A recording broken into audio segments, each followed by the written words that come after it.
নমস্কার দর্শকবৃন্দ, আজকের পডকাস্ট টুডে উইথ ঋষিবাণীতে আপনাদের স্বাগত জানাই। আমি আচার্য সোনালী শাস্ত্রী, আর আজকের অনুষ্ঠানে আমরা অতিথি হিসেবে সেই মানুষটিকে পেয়েছি যিনি কলকাতা নয়, শুধুমাত্র পশ্চিমবঙ্গ তথা ভারতবর্ষের গর্ব, যার হাত ধরে আমাদের বৈদিক অ্যাস্ট্রোলজি এই সাবজেক্টটা ইউরোপের বিভিন্ন দেশে প্রসার এবং বিস্তার লাভ করেছে। সেই মানুষটি আর কেউ নয়, আমার অত্যন্ত শ্রদ্ধার একজন মানুষ, স্যার অর্জুন চক্রবর্তী মহাশয়। স্যার নমস্কার। নমস্কার, আমি আমাদের সকল দর্শকবৃন্দকে প্রণাম জানাই এবং আমার বিষয়ে যে সোনালী দেবী যে সুন্দর সুন্দর কথা বললেন তার জন্য ওনাকে অনেক ধন্যবাদ। আজকের অনুষ্ঠানে আপনাকে পেয়ে সত্যিই আমরা আনন্দিত, কারণ বেশিরভাগ সময়ই আপনি দেশে থাকেন না, বিভিন্ন দেশে আপনি ঘুরে বেড়ান, আর সেই কারণে আপনার সঙ্গে যোগাযোগ করাটা সত্যিই আপনাকে পাওয়া একটা ভাগ্যের বিষয়। তো আজকে আমরা বিভিন্ন বিষয় নিয়ে আলোচনা তো করব, তার আগে স্যার আমরা একটু আপনার বিষয়ে জানতে চাই বলতে বর্তমান সময়ে আপনি নিজেকে অ্যাস্ট্রোলজির সঙ্গে ঠিক কিভাবে যুক্ত রেখেছেন, সেই অ্যাক্টিভিটিসগুলো যদি একটু আমাদের জানান। আসলে বলতে গেলে কি, আমি বছরে মোটামুটি 6 মাস ইউরোপের বিভিন্ন দেশেই প্র্যাকটিস করি, প্রায় 10-11টা দেশে প্র্যাকটিস করি এবং বিভিন্ন দেশে লেকচার, জ্যোতিষের ওপরে পড়ানো, লেকচার দেওয়া ইত্যাদি আমার কাজ হয়ে আসছে সে 2007 সাল থেকে। এবং বিভিন্ন সময় বিভিন্ন ইউরোপিয়ান ইউনিভার্সিটি, যেগুলো রিলিজিয়াস স্টাডি ডিপার্টমেন্ট বা এমনি ডিপার্টমেন্ট অফ রিলিজিয়ান্স বা ইন্ডোলজি ডিপার্টমেন্টে আমাকে ইনভাইট করা হয়েছে ভারতীয় জ্যোতিষশাস্ত্রের ওপর লেকচার দেওয়ার জন্য। এবং এছাড়া বিভিন্ন দেশে জ্যোতিষ অর্গানাইজেশনের অনুষ্ঠানে আমাকে ডাকা হয়। তো যাই হোক, এগুলো কোনোটাই বড় কথা নয়। বড় কথা হচ্ছে যে জ্যোতিষশাস্ত্র পৃথিবীর বিভিন্ন জায়গাতেই প্রচলিত আছে, তার মধ্যে যেটা বৈদিক জ্যোতিষশাস্ত্র, তার অবশ্যই কিছু বিশেষ দিক আছে যার জন্য সেটা সারা পৃথিবীতে নিজের একটা জায়গা করে নিয়েছে। তো আমি সেই চেষ্টাটাই করছি। সেই 2007 সাল থেকে আমি আজকে 2026 সাল হলো, 27-28 বার আমি বিভিন্ন দেশে জ্যোতিষচর্চা করি এবং সামহাউ এটাই আমার কাজের অঙ্গ হয়ে গেছে। এবং যে সময়টা আমি ইন্ডিয়াতে থাকি সেই সময়টাও অনলাইন বিদেশের সঙ্গেই কাজ করি। আর কোনো সময় ধরুন কেরালা বা বেনারসে ফরেনার যারা আসেন বিভিন্ন কাজকর্মের জন্য, তাদের সঙ্গে আমার কাজ থাকে। তবে আরেকটা গুরুত্বপূর্ণ কাজ হচ্ছে কলকাতায় এবং দুর্গাপুরে আমাদের ইনস্টিটিউট আছে জ্যোতিষ শিক্ষার। তো সেখানে জ্যোতিষ শিক্ষা অর্গানাইজ করা হচ্ছে বহু বছর ধরে। তো সেখানে যে জ্যোতিষের কোর্সগুলো সেগুলো আমি ডিজাইন করে রেখেছি। তো যারা বেসিক জ্যোতিষ বা ডিটেল জ্যোতিষ শিখতে চান তারা অবশ্যই আমাদের ইনস্টিটিউটেও আসতে পারেন। তো আমার কাজ বেসিক্যালি হচ্ছে বিদেশের সঙ্গে, কিন্তু কলকাতায় ভারতবর্ষে মানুষ যাতে ভালোভাবে জ্যোতিষটা শিখতে পারেন তার জন্য আমি অবশ্যই এটা আমার একটা কর্তব্য বলে মনে করি, তাই আমি ইনস্টিটিউটটাকে কন্টিনিউ করে চলেছি এবং ভালোভাবে সেখানে জ্যোতিষ শিক্ষা দেওয়া হয়। ঠিক। তো স্যারের সম্পর্কে জানতে পারলাম, আপনারাও জানলেন। এবার আমরা একটু সাবজেক্টের ব্যাপারে আসি। স্যার, বিষয়টা হচ্ছে আমরা জানি তো অনেকেই অনেক কিছু, বর্তমানে সোশ্যাল মিডিয়ার যুগে তো একটু বেশিই হয়তো জানি।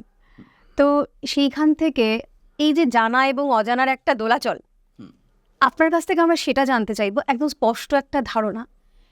আজকের যে জগৎ, আজকের যে জীবনযাত্রা, তার মধ্যে বৈদিক জ্যোতিষের এই যে বৈদিক জ্যোতিষটাকে অবলম্বন করে আমরা জীবন জিজ্ঞাসা করব, সেটা কতখানি সামঞ্জস্যপূর্ণ, বা বলবো যে একজন মানুষের জীবনে বৈদিক জ্যোতিষের ভূমিকাটা ঠিক কী? এইটা সত্যি খুব গুরুত্বপূর্ণ প্রশ্ন আপনি বললেন, যে আমাদের জীবনে বৈদিক জ্যোতিষের ভূমিকা কি হতে পারে বা কত রকমভাবে আমরা এই বৈদিক জ্যোতিষকে আমাদের জীবনের বিভিন্ন কাজে ব্যবহার করতে পারি, করে আমাদের জীবনটাকে আরো সহজ সরল সুন্দর করে তুলতে পারি এবং শান্তিপূর্ণ করে তুলতে পারি। এখানে ব্যাপার হচ্ছে যে দেখুন, প্রাচীনকালে বৈদিক যুগে, রামায়ণ মহাভারতের যুগে, ভগবদ গীতার যুগ, সেই সময় থেকে তো জ্যোতিষশাস্ত্র চলে আসছে। তো প্রথম যে জিনিসটা দেখা যায় সেটা হচ্ছে যে যখন একজন বাবা এবং মা, ভবিষ্যৎ বাবা এবং মা, পোটেনশিয়াল প্যারেন্টস, তখন তারা চিন্তা করছেন যে আমাদের একটি সন্তান হলে খুব আনন্দের ব্যাপার হয়, তখন তারা সেই সময়েই তারা কিন্তু জ্যোতিষীর পরামর্শ নিতে পারেন যে কোন সময়টা আমরা মোটামুটি এই বছরটা এই কারণে ভালো কিনা, কোন মাসগুলো কনসেপশনের জন্য ভালো, কোন মাসগুলো, এটাকে সংস্কৃতে গর্ভাধান বলা হয়েছে, যে এর পক্ষে ভালো নয়। কারণ এইগুলো আমরা যদি একটু খেয়াল রাখতে পারি, এই টাইমটা যদি আমরা ঠিক রাখতে পারি, তাহলে শিশু কীরকম মন, স্বাস্থ্য, প্রতিভা নিয়ে জন্মাবে তার উপর একটা সুন্দর প্রভাব থাকবে এবং প্রেগন্যান্সি পিরিয়ডটাও ইজি হবে। শিশু জন্মগ্রহণ করবে একটি ভালো হরোস্কোপ নিয়ে, মানে জন্মকালীন হরোস্কোপ এবং কনসেপশন যখন হচ্ছে তখনকার হরোস্কোপ, দুটোর মধ্যে একটা সিমিলারিটি আছে। অনেকে আমায় জিজ্ঞেস করেন এই সিজারিয়ান অপারেশন হবে, একটা ভালো ছক হবে, এরকম করে দিন। আমি অনেক সময় অনেককে বলে দিই, কিন্তু আমি ভিতরে ভিতরে হাসি, ভগবান না চাইলে সেই সময় করা যায় না। একদমই, মানে এই যে আমরা প্রারব্ধর বিষয়টা বলি, যে আমার যে সন্তান আসবে হ্যাঁ সেটা তো কোনো না কোনো রকম ভাবে নির্ধারিত। হ্যাঁ, নির্ধারিত। ওই জন্য আমরা যদি সেটাকে তাও কিছুটা প্রভাবিত করতে চাই, সেটা হচ্ছে যে যখন কনসেপশনের চিন্তা করছি, সে দিনক্ষণ না হোক, সেই মাস টাসগুলো একটু জ্যোতিষীর পরামর্শ নিয়ে তারপরে অগ্রসর হওয়া উচিত। তারপর যখন একটু শিশু জন্মালো, শিশুর নামকরণ নিয়ে অনেক কিছু থাকতে পারে। এবার শিশু ছোটবেলায় তাকে মানে তার কোনো অসুখ বিসুখ হবে কিনা, শিশু তার বাবা মার পক্ষে লাকি না আনলাকি, যদি আনলাকি হয় সেটাকে কিভাবে আমরা কিছুটা কন্ট্রোল করতে পারি। তো এইরকমভাবে শিশুর কোন দিকে প্রতিভা, কি পড়লে ভালো হয়, কি খেলাধুলো বা গান বাজনা করলে ভালো হয়, এই করতে করতে মানে একটি শিশুর হরোস্কোপ তৈরি হওয়ার 10 মাস আগে তার বিচার শুরু হয়ে যেতে পারে। তো আমরা হঠাৎ করে সাধারণত করি কি, যেমন ধরো আমরা বিপদে পড়লে তখন ডাক্তারের কাছে ছুটি, কিন্তু আমরা যদি জীবনের শুরু থেকেই ভালো করে যোগ, হেলদি খাওয়া দাওয়া করা, একটু খেলাধুলো করা, এগুলো যদি প্রথম থেকে আমরা করতে থাকি, রোগ ব্যাধি হবেই কম। এটা প্রতিষেধক নেওয়ার মতো। হ্যাঁ, প্রতিষেধক নেওয়ার মতন। যেমন অনেকে শীতকাল এলে ডিসেম্বর আর জানুয়ারিটা চ্যবনপ্রাশ খান, বাকি 10 মাস খান না। একদম। চ্যবনপ্রাশটা সারা বছর খেতে হয়। তো জ্যোতিষের সব ব্যবহারগুলো একদম শুরু থেকে যদি আমরা সুন্দরভাবে করি, তাহলে কিন্তু জীবনটা অনেক সহজ হবে। মানে একদম মাথার ওপর সমস্যা নিয়ে তখন জ্যোতিষীর কাছে এলে জ্যোতিষী চেষ্টা করেন ঠিকই, কখনো কখনো সমাধান করা সম্ভব হয়, কখনো সমাধান করা সম্ভব হয় না। আচ্ছা, এই সিজারিয়ান কথাটাতে না একটা প্রশ্ন মনে এলো। হ্যাঁ অনেকেই না এটা বলেন যে তাদের ধারণা যে আমি গর্ভবতী, তো আমার ধরা গেল আর 2 মাস পরে হয়তো আমার বেবি আসবে। তো সেই ক্ষেত্রে এই যে আমরা জ্যোতিষের কাছে যাব, গিয়ে আমি একটা নির্দিষ্ট ডেট, তারা একটা ব্যক্তিগতভাবে মোটামুটি ছক কুষ্টি একটা বানিয়ে নেয় যে অমুক দিন অমুক তিথিতে হলে পরে আমার বাচ্চাটা ভালো হবে বলে, তারা একটা নির্দিষ্ট দিন ঠিক করে ডাক্তারের সঙ্গে ডেটটা ঠিক করে। তো আপনার কি ধারণা যে এই যে বাচ্চাটি জন্মাচ্ছে, তো সে কি সত্যি ওই মানুষটির হিসাবে অনুযায়ী জন্মাবে, নাকি তার জন্মানোর ডেটটা আগের থেকেই নির্ধারিত, সে শুধুমাত্র রেখা টেনে যাচ্ছে? হ্যাঁ, সেটাই তো চেষ্টা করছে এবং এটা সম্ভব তখনই হয়। প্রথমে একটা জিনিস বুঝতে হবে যে কোনো হরোস্কোপই পারফেক্ট হয় না, কোনো হরোস্কোপ পারফেক্ট হয় না, আমি যতই ভালো করে দিচ্ছি। এবং আমাকে যদি পারফেক্ট টাইম খুঁজতে হয়, তাহলে হয়তো একটা বছরে কোনো দিনই পাবো না। ঠিক। কিন্তু সন্তান আমাকে 1 মাস কি 15 দিন কি 7 দিন টাইমের মধ্যে থেকে আমাকে সিজারিয়ান টাইমটা ঠিক করতে হবে। অতএব অলরেডি জ্যোতিষীর ক্ষমতা খুব লিমিটেড হয়ে যাচ্ছে এবং সে ছকেরও কিছু সমস্যা এমনিই থাকবে। শনি মহারাজ রাহু অনেক সমস্যাই থাকবে, কোনো গ্রহ বক্রী থাকতে পারে, অস্তমিত থাকতে পারে, খারাপ যোগ থাকতে পারে। এবার যারা একটু অল্প চিন্তা ভাবনা করে ডেট বলে দিচ্ছেন জ্যোতিষীরা, তারা বুঝছেন না কখন কোন দশাগুলো তার জীবনে আসতে চলেছে, অত চেক করা হয় না। অতএব এটা আমাদের চেষ্টা করাটা আমাদের ধর্ম, ঠিক আছে, আমরা চেষ্টা করতে পারি, কিন্তু ঈশ্বর চাইলে তার সেই শিশুর প্রারব্ধ যদি সেটাকে পারমিট করে, তবেই সেই সময় অপারেশনটা সম্পন্ন হবে। তা না হলে আগে পরে করা যাবে না, এরকম সিচুয়েশনই হবে। আমি আজকে আমার যথেষ্ট বয়স হয়েছে, আমিও এমনকি সেই সময় সিজারিয়ান হয়েছিলাম, কিন্তু তখন সিজারিয়ান হওয়াটা স্টাইল ছিল না, একটা মেডিকেল প্রয়োজন হয়েছিল বলে হয়েছিলাম। কিন্তু সেটা বা এখন তো আমাদের ভারতবর্ষের অধিকাংশ বড় শহরে প্রায় বেশিরভাগই চাইছেন যে সিজারিয়ান হোক, কোনো কারণে মানুষ এটা প্রেফার করছেন, ডাক্তাররাও প্রেফার করছেন।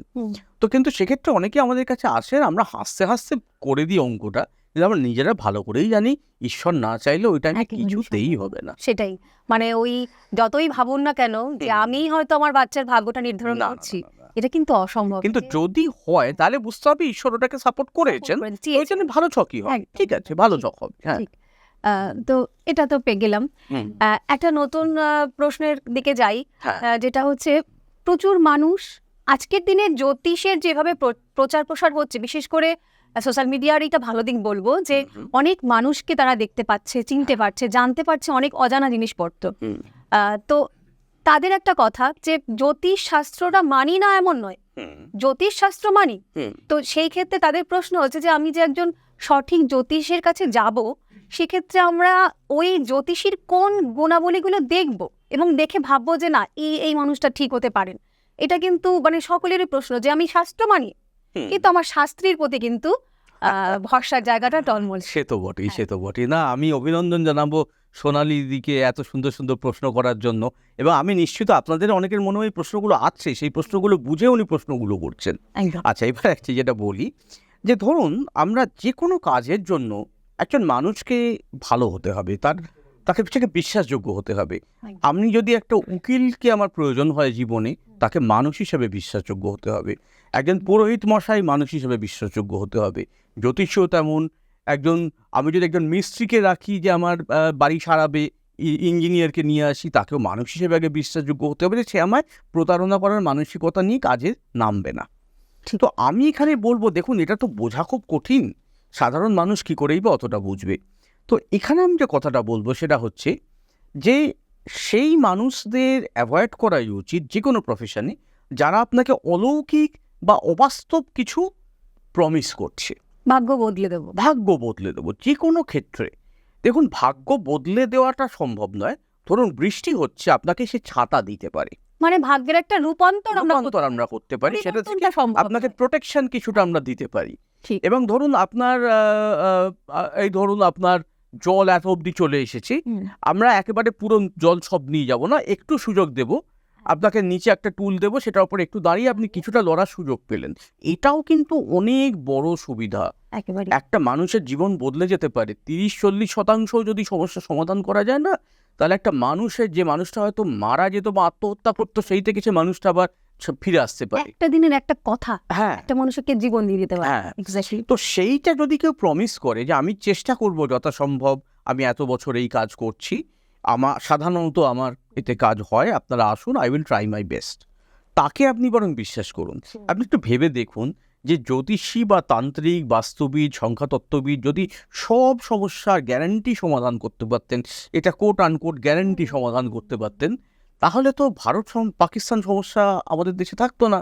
আমাদের ভারতেই সব থেকে বেশি জ্যোতিষী, তান্ত্রিক, সংখ্যাতত্ত্ববিদ, তাহলে ভারত তো সব থেকে সমস্যা শূন্য দেশ হতো।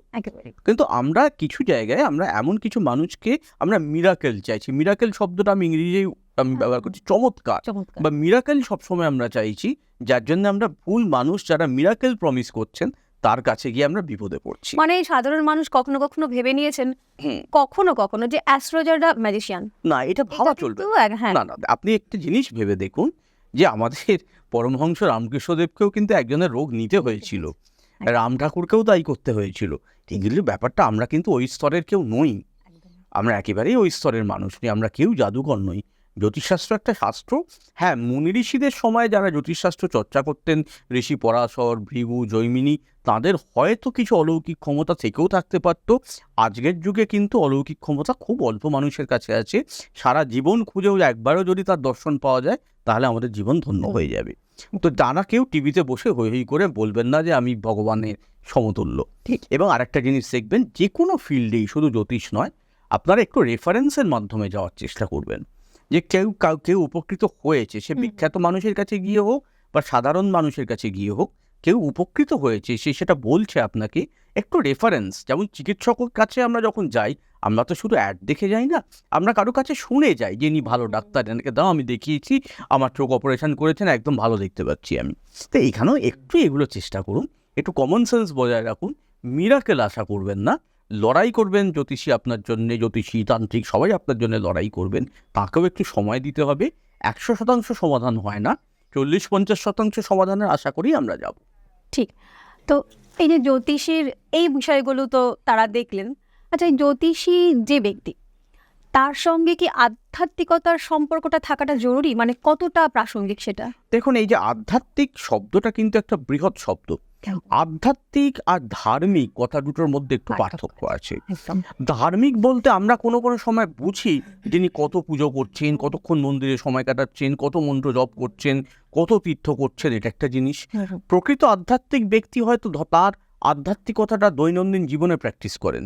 তিনি হয়তো কাম, ক্রোধ, লোভ, মোহ, মত, মাৎসর্য যেগুলোকে কন্ট্রোল করে চলছেন। আমি বলবো যে একজন আধ্যাত্মিক ব্যক্তি হওয়া দরকার, তিনি কতটা ধার্মিক ক্রিয়াকর্মগুলো, বৈদিক ক্রিয়াকর্মগুলো প্রয়োগ করছেন সেটা সবসময় গুরুত্বপূর্ণ নয়, একদম কিন্তু তিনি মানুষ হিসেবে তার মধ্যে সাত্ত্বিক কোয়ালিটিগুলো আছে কিনা, যে তিনি আপনাকে যখন কথা বলছেন রুক্ষভাবে কথা বলবেন না, আপনি একজন ক্লায়েন্ট, তিনি আপনাকেও সম্মান দেবেন, এবং তাছাড়া হচ্ছে তিনি অতিরিক্ত অহংকার দেখাবেন না, ক্রোধ দেখাবেন না। ধরুন কোনো কোনো ক্ষেত্রে বিভিন্ন প্রফেশনে হতে পারে, ধরুন অযাচিত কান দৃষ্টিতে তাকাচ্ছেন ক্লায়েন্টের দিকে, বা এগুলো হওয়া উচিত না অবশ্যই। তো এইরকমভাবে যে আপনি অন্য জ্যোতিষীকে দেখিয়েছেন বলে তিনি বিরক্ত হয়ে যাচ্ছেন, অন্য কোথাও থেকে আপনি রত্ন ক্রয় করেছেন বলে তিনি বিরক্ত হয়ে যাচ্ছেন, এই গুণাবলীগুলো একটু অ্যাভয়েড করা উচিত। সঙ্গে ভয়। হ্যাঁ, সেই ভয় দেখানো এগুলো তো ঠিক না, একদমই ঠিক না। মানে তাকে আপনার কথা বলে মনে হবে যে আমি শান্তি পেলাম, এটা একটু ভালো মানুষ একজন, এনার একটু ভালো মন আছে, এবং এনার জ্ঞানও আছে, এবং এনার আমাকে উপকার করার ওনার সদিচ্ছা আছে। এগুলো একটু কথাবার্তাতে কিছুটা বোঝা যায়, আর বাকিটা একটু রেফারেন্সও বুঝতে হয়, কারণ একবার দুবার কথা বলে সবসময় আপনি সবাইকে চিনতে পারবেনও না। একদম আহ, একটা বর্তমান সময়ে খুব কমন প্রশ্ন, মানে এই রাহুর দুনিয়ার মধ্যে থেকেও এই যে সোশ্যাল মিডিয়া, নেট ইত্যাদি সবই প্রভাবিত রাহুর দ্বারা, হ্যাঁ হ্যাঁ, তথাপি না কিছু তো ভালো সংবাদ তো মানুষের কাছে পৌঁছাই। সেখান থেকে এক শ্রেণীর মানুষ, এক শ্রেণী বলবো না, বেশ বা একটা বড় সংখ্যক একটা শ্রেণীর মানুষ যাদের মধ্যে এই চেতনার উন্মেষ হয়েছে, এবং আমি ব্যক্তিগতভাবে প্রায় এই প্রশ্নের সম্মুখীন হই যে পারপাস অফ লাইফ। হ্যাঁ, আমি এই যে জন্মগ্রহণ করেছি, আমার আত্মা একটা কার্মিক পেন্ডিং কর্ম নিয়েই এসছে, সেটা সে সম্পূর্ণ করতে পারুক বা না পারুক, তাকে সেই চক্রের মধ্যে দিয়ে আবার চলতে হবে। কিন্তু সেই পারপাসটা কি? এই জন্মে আমি যে জন্মগ্রহণ করেছি, হ্যাঁ। আমার যে কর্তব্যগুলো আছে সংসারে, সেগুলো তো আমি করলাম, কিন্তু আমার আত্মার যে পারপাস সেটা কি? তো এই এটা প্রশ্নটা বিদেশে যাদের সঙ্গে আমি যত ক্লায়েন্ট ডিল করি বা যত ছাত্রছাত্রীদের পড়াই, যে দেশেরই হোক 80%ই আমার এই প্রশ্নটা করেছেন। এবং আনফর্চুনেটলি আমাদের দেশে আমি প্রচুর হাজার হাজার লোক তো দেখেইছি, কিন্তু তার মধ্যে কিন্তু হার্ডলি 1 to 2% লোক এই প্রশ্নটা আমায় করেছেন।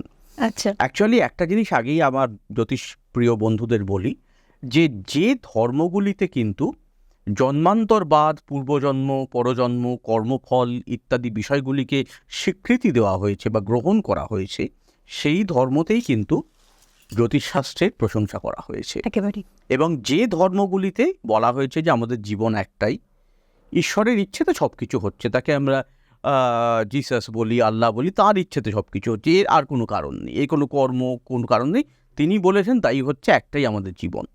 সেই ধর্মগুলিতে কিন্তু আমাদের জ্যোতিষশাস্ত্রের প্রশংসা করা হয়নি, বা জ্যোতিষীর কাছে যেতে সত্যি কথা বলতে বারণ করা হয়েছে।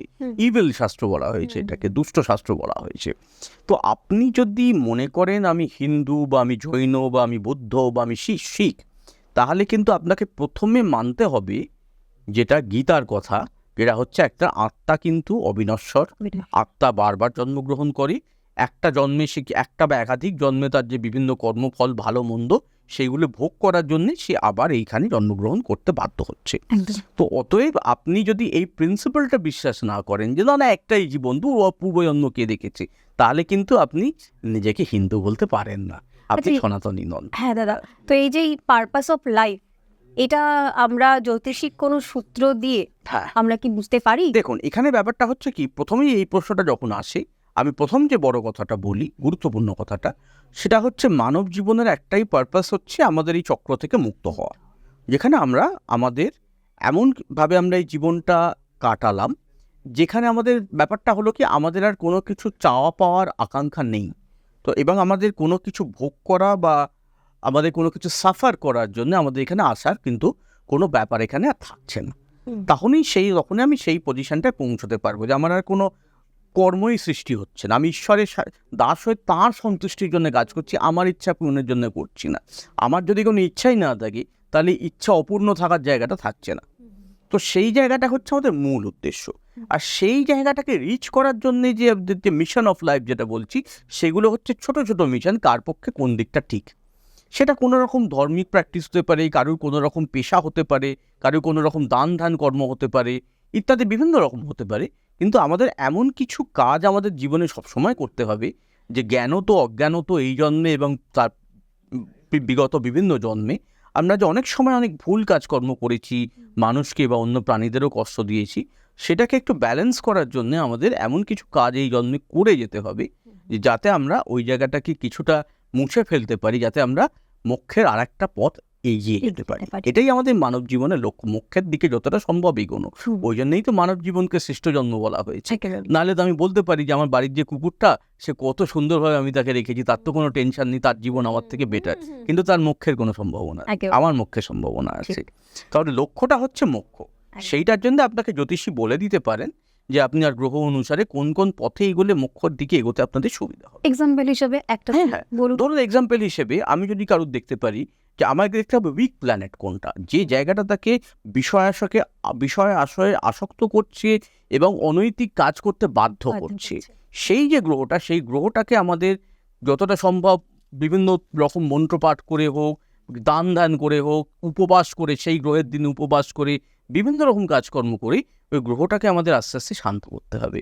এবং আমাদের চেষ্টা করতে হবে নিজেদের, এই যে এতটা বৈষয়িক মায়া মমতা, বৈষয়িক কিছুটা আমাদের না হলে চলে না, আমি মানছি, কিন্তু একটা বয়সের পর এমন একটা সমস্যা, একটা টাইম আসা উচিত যেটা একেবারে বানপ্রস্থ বা সন্ন্যাসীর সময়, যেটা বৈদিক যুগে বলা হয়েছে, সেই সময়টা আমরা একটু একটু করে আমাদের আর্থিক দায় দায়িত্বগুলো আমাদের সন্তান সন্ততিদের ওপর দিয়ে আমরা এবার একটু নিজেদের আত্মার দিকে লক্ষ্য রাখবো।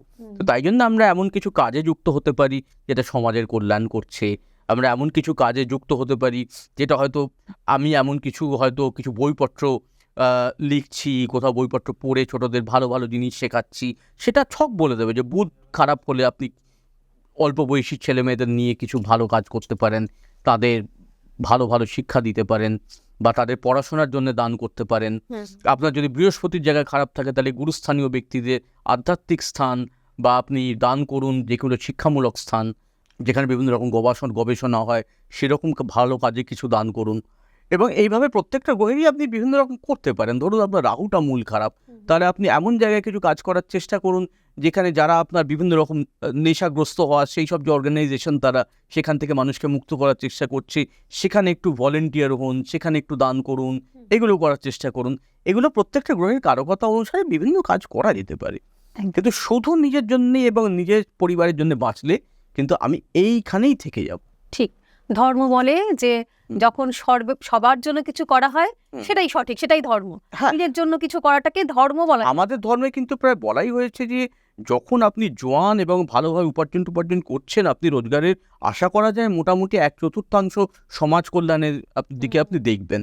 এবং আমি বলতে পারি আমার নিজের ফাদার ইন ল, আমার শ্বশুরমশাই, আমার ওয়াইফ খ্রিশ্চান, তো আমার শ্বশুরমশাই ওনার প্রোটেস্ট্যান্ট খ্রিশ্চান, ওনাদের নিয়ম হচ্ছে যে সবাইকে চার্চে ভালো কাজকর্মের জন্য রোজগারের 10% দিতে হবে। সেটা অবশ্যই সবাই দিতে চায় না, সবাই তো অত ধার্মিক নন, কিন্তু আমার শ্বশুরমশাই কিন্তু ওনার পেনশনেরও 10% এখনও ঠিক চার্চে দিয়ে যান।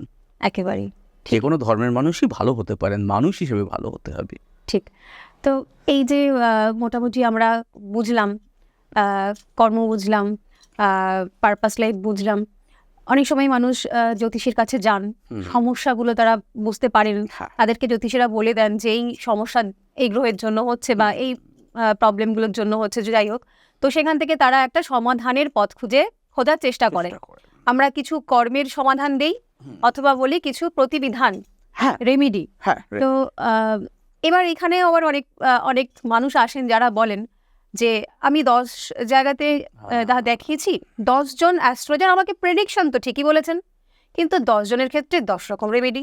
এবার আপনিই বলুন আমি কোনটা ফলো করব? আমি তো বিশ্বাসযোগ্য জায়গায় যেতে পারছি না, যদি একটাই ঠিক জায়গায় হতো। তো আপনিও বলছেন শনি খারাপ, সেও বলছে শনি খারাপ, সেও বলছে শনি খারাপ, কিন্তু 3 জনের 3 রকম রেমেডি। এবার আমি তো ডিসিশনহীনতায় ভুগছি যে আমি কোনটা কি করব। এখানে আমি একটা কথা বলবো, ধরুন আমরা যদি একই রোগ নিয়ে 3 জন ডাক্তারের কাছেও যাই, 3 জন হয়তো 3টা আলাদা ট্যাবলেট দিতে পারেন, কিন্তু এমন হতে পারে সেগুলোর ওয়ার্ক প্রকৃতি হয়তো এক ধরনের। আমরা ভাবছি ওগুলো একই, হয়তো আমরা ডাক্তারদের ক্ষেত্রে আমরা অতটা চিন্তা করি না, কিন্তু জ্যোতিষীদের ক্ষেত্রে বলি এত ডিফারেন্স হচ্ছে কেন? কারণ আমরা জ্যোতিষীদের সঙ্গে থাকতে থাকতে খানিকটা জ্ঞানী হয়ে গোমেদ যে রাহুর সঙ্গে রিলেটেড জেনে গেছি, কিন্তু ক্যালপল আর প্যারাসিটামলের ব্যাপারটা আমরা অতটা বুঝতে পারি না। এখানে একটা কথা বলি, যে ব্যাপারটা হচ্ছে যে কোনো রত্নই বিভিন্ন কাজে ইউজ হতে পারে। আমরা সাধারণত ভাবি পান্না পড়লে স্টুডেন্টদের পড়াশোনায় মনোযোগ আছে, কিন্তু যে স্টুডেন্টদের অতিরিক্ত বন্ধু বান্ধব তাদের অনেক সময় আপনারা দেখবেন পান্না দিলে বন্ধু সংখ্যা আরো বেড়ে গিয়ে মন আরো বাইরের দিকে চলে একদম। যাচ্ছে। আচ্ছা, তবে আপনি যে প্রশ্নটা করলেন, যে প্রশ্নটা একটা ডাইরেক্ট উত্তর দেওয়ার চেষ্টা করি। যে প্রথম কথা হচ্ছে, আপনি অতিরিক্ত জ্যোতিষীর কাছে যাবেন কেন? যাবেন কেন? আপনি একজনের কাছে যাবেন, তাকে 1টা বছর সময় দেবেন, ঠিক। তার সঙ্গে যোগাযোগ রাখবেন। তিনি যেটা বলবেন, আর্থিকভাবে যদি খুব অসম্ভব না হয় তাহলে সেটাকে করবেন। 1 বছর পরেও যদি দেখেন যে কোনো রকম চেঞ্জেস হচ্ছে না, 1 ইয়ার, প্লিজ রিমেম্বার দিস টাইম। অধৈর্য হয়ে 1 মাস আরেকজনের কাছে ছুটবেন না। তো 1 বছরে যদি সমাধান না হয়, তখন আপনি চিন্তা করুন যে এনার পলিসি বা এনার বিচার বা এনার রেমেডি আমার ক্ষেত্রে কাজ দিল না, তাহলে এবার আমাকে স্পেশালিস্ট চেঞ্জ করতে হবে। এবার কোনো কোনো সময় আপনার মনে হতে পারে জ্যোতিষ সাবজেক্টটাই ভুয়ো। আমরা কি একজন ডাক্তারকে দেখালে কাজ না হলে আর ডাক্তার কাছে যাই না? একেবারে। আপনার জ্যোতিষ সাবজেক্টটা ভুয়ো অবশ্যই নয়, তাহলে তো আমাদের মুনি ঋষিরা সবাই ভুয়ো হয়ে যাচ্ছেন। ঠিক। ব্যাপারটা তা না, ব্যাপারটা হচ্ছে আপনাকে তখন আপনি অতিরিক্ত ঘন ঘন বিভিন্ন জ্যোতিষীর কাছে যাবেনই বা কেন, এবং খুব দ্রুত মিরাকুলাস এফেক্টের আশাও করবেন না।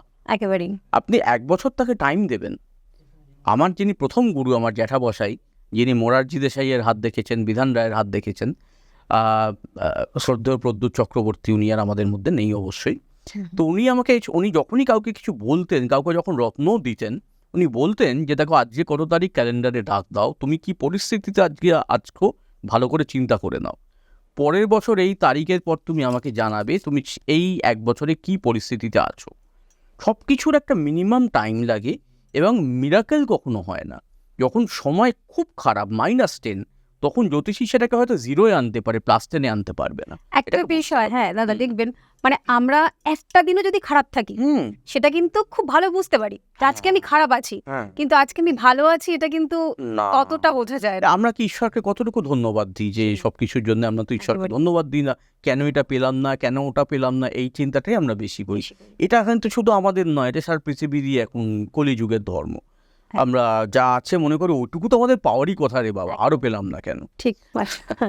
হ্যাঁ, তো সেই কারণে আমাদের একটু একটু নিজেদের একটু শান্ত হতে হবে, ধীর স্থির হতে হবে, একটু ঠাকুরের বইপত্র পড়তে হবে, যে কোনো ধর্ম সংক্রান্ত। হিন্দু ধর্মই পড়তে হবে তার কোনো মানে নেই, মানে একটু আধ্যাত্মিক বইপত্র পড়লে কেন কি হয়, কি জন্য হয়, এগুলো আমাদের একটু বুঝতে সুবিধা হবে, আমাদের মনটা একটু শান্ত হবে, একদম। আমাদের ধৈর্য বাড়বে, রাগ কমবে, আমাদের কাম ক্রোধ সবকিছুই কিছুটা কন্ট্রোল হবে। আমরা কেউ ঋষি নই, কিন্তু একেবারে। কিছুটা কন্ট্রোল হলে মন এবং বিভিন্ন মানুষের সঙ্গে সম্পর্ক আমাদের আশপাশে অনেকটা স্বাভাবিক হয়ে যাবে। ঠিক। রেমিডি তো মোটামুটি, রেমিডি বললেই আহ, সবাই আমরা এখন এক কথায় কবচ, স্টোন ইত্যাদিগুলোই বুঝে হ্যাঁ। যাই। তারপরে যদি আমরা পূজা পাঠের কথা বলি, তখন তারা একটু ভ্রু কুঁচকায়, স্টোন নেব না, পূজাতে হবে। হ্যাঁ, আচ্ছা, তারপরেও যদি আমরা কাউকে বলি যে জপের কথা, যে আমি আপনার একটা ওয়ার্কশপে গিয়ে এটা পেয়েছিলাম, জপের একটা মাহাত্ম্য। তো এখন জপ করলে এক তো মানুষের সময় থাকে না, এতবার জপ করব, আর যদিও বা থাকে তারাও তার গুরুত্ব বোঝে না। তো আমি আপনার কাছ থেকে ওইটাই জানতে চাইবো যে আমরা বিভিন্ন গ্রহের সমস্যার সমাধানের জন্য যে প্রেসক্রাইব করি জপটা করার জন্য, সেটা ঠিক কতটা গুরুত্বপূর্ণ বা কতটা মাহাত্ম্য তার? দেখুন, এই যে অ্যাকচুয়ালি যে আপনি স্টোনের কথা বললেন, এটা অ্যাকচুয়ালি আমাদের দেশের বিভিন্ন প্রান্তে না বিভিন্ন রেমেডিয়াল সিস্টেম বেশি জনপ্রিয়। ইস্টার্ন ইন্ডিয়াতে স্টোন আর কবচটা বেশি জনপ্রিয়, নর্থ ইন্ডিয়ানতে জপ তপের এটা একটু বেশি, জপ হাওয়ান। যেমন আমরা বাঙালিরা বলি কবে নিরামিষ খাবো, এটা কিন্তু ফাঁকিবাজি। নন বেঙ্গলিরা, বেশিরভাগ হিন্দিভাষীরা বলেন কিস দিন কো উপবাস করনা হয়, ননভেজ খানা ভেজ খানা এই সব তো কবি নেই শোনা, উপবাস করনা পড়তা হয়। হ্যাঁ, শরীর পারমিট না করলে, কেউ ডায়াবেটিস পেশেন্ট, কারো গ্যাস্ট্রিক আছে, নিশ্চয়ই সে উপবাস করবে না। কিন্তু এটাই বলতে চাইছি যে এই যে বিভিন্ন রকম কিন্তু প্রতিকারের পদ্ধতি আছে, শুধুই রত্ন এবং কবচ নয়। ধরুন কবচটাও যখন তৈরি করা হয়, আমাকে বুঝতে হবে যে কবচটাও কিন্তু জপ যজ্ঞ করেই তৈরি করা হয়। তারপরে আমাকে একটা জিনিস তিনি দিচ্ছেন, তার মধ্যে কিন্তু হিরে মণি মুক্ত কিছু নেই, তার মধ্যে কিছু পুজোর জিনিসপত্র আছে যেগুলোর অ্যাকচুয়াল মূল্য খুব কম, কিন্তু ওই যে জপের যে পরিশ্রম এবং তার যে হোমের যে অগ্নির যে তেজ এবং জপের যে ক্রিয়া ক্ষমতা, সেইটা ওর মধ্যে স্টোর আছে। তো কিছুটা বিশ্বাস আমাদের রাখতেই হবে। রত্ন যখন আমরা কিনছি, আমরা জিওলজিক্যাল সার্ভে অফ ইন্ডিয়া থেকে দেখালাম, আমাদের চেনার দোকান বললাম এটা কত দাম হওয়া উচিত, কিন্তু কবচের কিন্তু কোনো দাম ওইভাবে বোঝা যাবে না, কারণ কবচটা কিন্তু একটা রূপোর খোল হতে পারে, তামার খোল হতে পারে, এরকম হতে পারে, তার মূল্য হয়তো কয়েকশো টাকা, কিন্তু তার পিছনেই যে জপ এবং যজ্ঞের পরিশ্রম, কত সংখ্যক জপ করা হয়েছে, কতবার যজ্ঞে আহুতি দেওয়া হয়েছে, এগুলো আমাদের হিন্দু ধর্ম মতেই, এর বাইরে এগুলো আমরা কেউ নতুন করে আবিষ্কার করিনি। এগুলো মুনি ঋষিরা লিখে গেছেন, আপনি কলেজ স্ট্রিটে গেলে বই কিনলে পড়ে দেখতে পারেন, এগুলো আছে আমাদের শাস্ত্রে। তো সেই অনুসারেই সব যে কাজগুলো করা হয় সেইটা। এবার জপে যে জিনিসটা করা হয়, জবটা নর্থ ইন্ডিয়া এবং উত্তর, মধ্য এবং পশ্চিম ভারতে এর খুব প্রচলন। বিশেষ করে বেনারস, ত্রম্বকেশ্বর বা দেওঘরেও হতে পারে, ওঙ্কারেশ্বর, উজ্জয়িনী, সব বিভিন্ন জায়গায় আছে। যে আমরা যখন কোনো গ্রহ বা দেবদেবীকে সন্তুষ্ট করতে চাইছি, এখানে ঠিক জোরালো করা বা দুর্বল করা নয়, এখানে পাওয়ার দেওয়াটা স্টোনের ব্যাপার। সন্তুষ্ট করতে চাইছি, আমরা স্তুতি করতে চাইছি, তখন একটা বিপুল সংখ্যক জপ সংখ্যা আমরা কিন্তু বিশেষজ্ঞ পণ্ডিতদের একটা দল, একজন নয়, 5 জন কি 11 জন কি 7 জন কি 9 জন বিজোড় সংখ্যা, তারা এটা আপনার নামে সংকল্প করে সকাল থেকে বিকেল অবধি বসে বসে প্রচুর সংখ্যায় জপ করছে, 21,000 41,000 এরকম। তারপরে তারা হবন বা যজ্ঞ সম্পন্ন করছে এবং আপনাকে তার বিভিন্ন ভিডিও পাঠাচ্ছে। আপনি চাইলে আপনি সেখানে গিয়ে উপস্থিত থাকতে পারেন সারাদিন, আপনি চাইলে হোয়াটসঅ্যাপে সারাদিন দেখতে পারেন, কোনো তাদের আপত্তি নেই। উপস্থিত হলে তারা অত্যন্ত খুশি হবে এবং তারপরে তারা এই ভিডিওগুলোই পাঠাচ্ছে। কবচ এক্ষেত্রে ব্যাপারটা নয়, কিন্তু এটার কাজ সাধারণত 1 বছর 2 বছর এরকম হয়। কিন্তু রত্ন যদি উপযুক্ত মূল্যের, ভালো রত্ন একটা দশা বা একটা জীবনকালের জন্য দেওয়া হয়, সেটা কিন্তু দীর্ঘ বহুদিন চলতে পারে। আবার কিছু কিছু জপযোগ্য থাকে, যেমন ধরুন কালসর্পযোগের, বা এমন হতে পারে কেউ আত্মহত্যা করেছেন তাঁর আত্মার শান্তির জন্যে, বা অনেক সময় আমাদের সেটাকে আমরা বলি যে পিতৃদোষ মানে হচ্ছে ধরুন একটা ফ্যামিলিতে অনেক লোক দেখছেন পরপর অল্প বয়সে মারা যাচ্ছে, তো অনেকেই দেখছেন আর্থিকভাবে দাঁড়াতে পারে না, অনেক মেয়ের বিয়ে হচ্ছে না, অনেকের বাচ্চা হচ্ছে না। যখন একটা সিমিলার প্রবলেম বা অনেকেই মানসিক অবসাদে ভোগেন বা মেন্টাল রোগী, যখন এরকমভাবে একটা চলে আসছে বা একাধিক লোক আত্মহত্যা করছে, ডিপ্রেশনের রোগ, এই সমস্যাটাকে বলা হয় পিতৃদোষ, পিতৃ অভিশাপ, বা এমন কিছু একটা ফ্যামিলি কর্মা রিলেটেড সমস্যা যার জন্য আপনার ফ্যামিলি অভিশপ্ত। তো সেইগুলোকে কাটানোর জন্য, যাতে পরবর্তী আপনার প্রজন্ম যাতে এর ওপর দিয়ে না যায়, তা সেটাকে ফিনিশ করার জন্য এগুলোর জন্য বিশেষ কিছু বৈদিক ক্রিয়াকলাপ থাকে, তান্ত্রিক না হলেও চলবে, বৈদিক ক্রিয়াকলাপ থাকে, যেগুলোকে নারায়ণ বলি, ত্রিপিণ্ডন, বিষ্ণু সহস্রনাম ইত্যাদি বলা হয়। এইগুলো সাধারণত একবার করলেই যথেষ্ট। তো বিভিন্ন টাইপ আছে, কিন্তু প্রতিকার বিভিন্ন রকম আছে। এই যে আমাদের ইনস্টিটিউটে ধরুন যে জ্যোতিষের কোর্স থাকে, সেখানে এই সমস্ত জিনিসগুলো কিন্তু শেখানো হয়। মানে অনেকেই আমার কাছে বলেছেন যে আমরা অনেক ইনস্টিটিউটে পড়েছি 5 বছর 6 বছর, কিন্তু রেমেডি নিয়ে সেই ইনস্টিটিউটের কোর্সে অতটা আলোচনা হয়নি। তাই প্র্যাকটিস যখন করতে যাচ্ছি, মানুষ সমাধান চাইছে, তখন আমাদের মধ্যে একটু কনফিউশন তৈরি হচ্ছে। বিচার ভালো করছি, কিন্তু রেমেডিটা তো কাজ করতে হবে। একজন ডাক্তারের কাছে গেলে ডাক্তার ডায়াগনোসিস দেখেই নাড়ি ধরেই বলে দিলেন আপনার এই হচ্ছে, তো হ্যাঁ ডাক্তারবাবু, দারুণ ব্যাপার। উনি কিছু ওষুধ লিখলেন, ওষুধে কাজ হলো না, তখন কি আমার পুরোপুরি সেই চিকিৎসকের কাছে যাওয়ার উদ্দেশ্যটা কি সার্থক হলো না? অতএব এগুলো ভালো করে জানতে হবে, বিভিন্ন প্রকৃতির জানতে হবে। তো সেগুলো আমাদের ইনস্টিটিউট, যেটা ঢাকুরিয়া এবং Durgapur institute of astrological science, সেখানে আপনারা যারা জ্যোতিষের বেসিক্সটুকুও যদি শুধু পড়তে চান, সেটুকুও পড়তে পারেন। ভালো লাগলে ইন্টারমিডিয়েট পড়লেন, যদি মনে হলো বা এটা তো একটা সাইড প্রফেশন করা যেতে পারে, আমি কিছু রোজগারও করতে পারি এর থেকে, তো তাহলে আপনি বা কাজের পরে সন্ধ্যেবেলা কোথাও একটা সপ্তাহে 2-3 দিন বসলেন, তার জন্য আরেকটু ভালো করে শিখলেন। মানে 2-2.5 বছরের মধ্যে আমরা কিন্তু, যারা ভালোবাসেন এই সাবজেক্টটাকে, যারা একটু সময় দেবেন, তাদের আমরা কিন্তু সেই জায়গায় পৌঁছে দিতে পারি। কারণ জ্যোতিষ সাবজেক্টটা কখনো কখনো কারোর ক্ষেত্রে রেমেডিও হতে পারে। লগ্ন অষ্টম যদি কানেক্টেড থাকে, সেই সব মানুষের যদি এক পাতা করে জ্যোতিষের সাবজেক্ট পড়া হয়, ভালো ফল দেয়।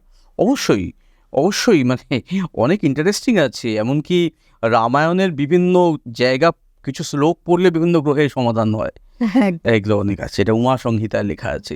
তো এরকম বিভিন্ন রকম নিয়ম আছে, সেগুলো আপনারা জ্যোতিষটা একটু যদি আমাদের ইনস্টিটিউটে শেখেন, তাহলে অল্প 6 মাস শিখলেন, একটু আপনার খুব ভালো লাগবে, ইন্টারেস্টেড লাগবে, এবং আমাদের হিন্দু ধর্ম সম্বন্ধে অনেক কিছু জানতে পারবেন, এবং আপনার বুঝতে পারবেন যে আপনাকে কিন্তু কেউ আর ঠকাতে পারবে না। আপনি কার কাছে যাবেন না যাবেন, আরও বেশি জ্ঞানের জন্য আপনি সেটা সঠিকভাবে ডিসাইড করতে পারবেন। ঠিক। তো আজকে অনেক কিছু দাদার কাছ থেকে জানতে পারলাম, এবং আজকের অনুষ্ঠানে ওনাকে পেয়ে সত্যিই আমরা আনন্দিত গর্বিত, কারণ ওনাকে ভারতবর্ষে খুব কম সময় পাওয়া যায়, আর পাওয়ার পরও যে ওই একটা অনুষ্ঠানে আমরা ওনাকে ডাকতে পারবো বা ওনাকে পেতে পারবো, এটা আমরা সত্যি খুব সহজভাবে যে ভেবেছি তা কিন্তু নয়। আমরা আবারও আশা করব যে আমাদের অন্য কোনো অনুষ্ঠানে অন্য কোনো টপিক নিয়ে ওনার সঙ্গে আবার মুখোমুখি হতে। তো আজকে আমাদের সময় এই পর্যন্তই সীমিত।